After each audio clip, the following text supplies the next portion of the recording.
My name is Aaron Weininger, and I'm a rabbinical student at the Jewish Theological Seminary. In May 2008, I participated in the first National Training Institute that Keshet put together in Atlanta, Georgia, and it gave me the tools to be able to create a fully inclusive community for GLBT Jews. I've been working with Keshet since the beginning of my time as a rabbinical student to develop new opportunities for the conservative movement to become more inclusive. Keshet has trained hundreds of Jewish educators across the country.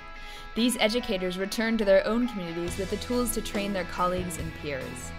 Together, we have helped over 20,000 educators and community members create safe, inclusive spaces for all of us. I think Keshet is an organization that is doing incredible work, because without Keshet, I think that the schools and camps especially would be really lost. In response to the spate of LGBT youth suicides, Keshet launched the Jewish Community Pledge.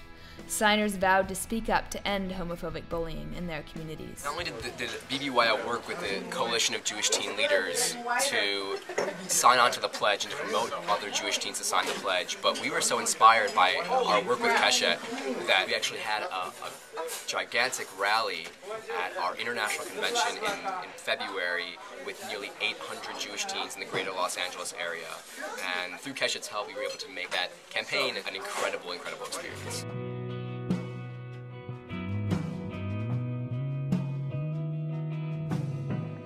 Figure out if this was me, if there were other people out there, if anyone was Jewish and gay.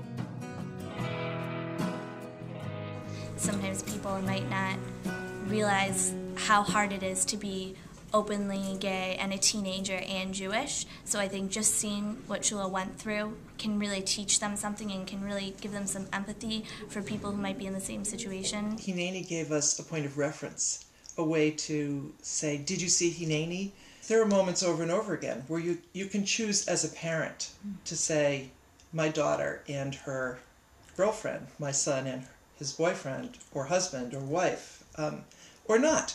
And it's always wonderful, I think, to have role models and examples that you can point to where people very straightforwardly said exactly that. And it makes a difference.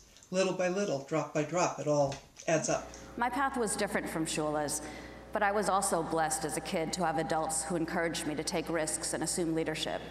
The General Assembly is the largest formal gathering of Jews in the world, and it really represents kind of the core of the organized Jewish community. So for me, this was a sign that LGBT issues were no longer kind of flickering in and out of the Jewish communal radar screen, but were very much a part of the conversation, and it was a recognition that LGBT Jews needed to be a part of the conversation and that our issues needed to be part of the substance of the conversation. Keshet is changing the conversation in the Jewish philanthropic world as well. Keshet has taught us about what does it mean to be inclusive? Like, what does it really mean to be inclusive as a foundation? And it has reverberations in our work in DC and in Tulsa and in Israel in terms of how we interact with our constituents, how we interact with our grantees, and what we dream and hope for the Jewish world. As part of Keshet's community building work, Keshet also helps build a vibrant and proud community for transgender and genderqueer Jews.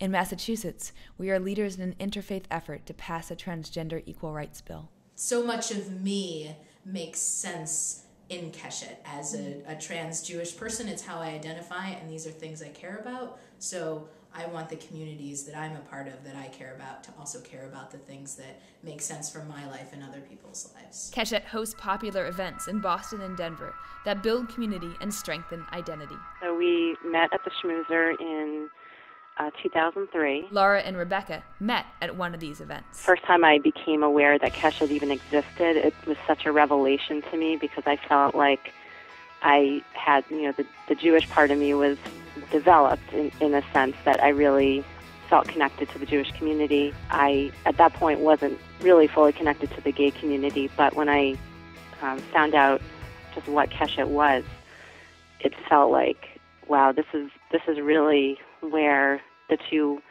worlds come together and where I really feel like these are my people.